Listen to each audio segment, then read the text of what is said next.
Today I'm going to show you how to make cake rusk. So let's start. So for this we need 3 eggs, 1 cup flour, half cup sugar, 100 gram butter, half teaspoon vanilla essence, 1 teaspoon baking powder. So let's start, friends. First we are going to add butter. Then we are going to add sugar. Then mix it well. Now add eggs one at a time.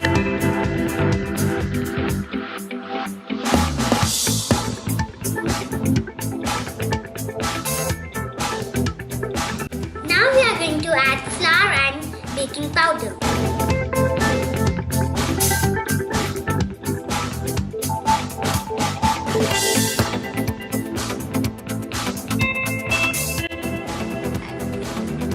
Now we are going to add vanilla essence. Now we are going to put it in a baking mold.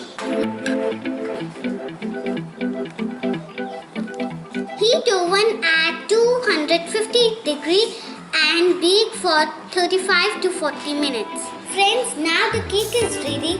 Now cut the cake into small pieces and again put in oven at 160 degrees for 15 minutes. Then turn the side and bake for 15 minutes more. See friends, the cake crusts are ready.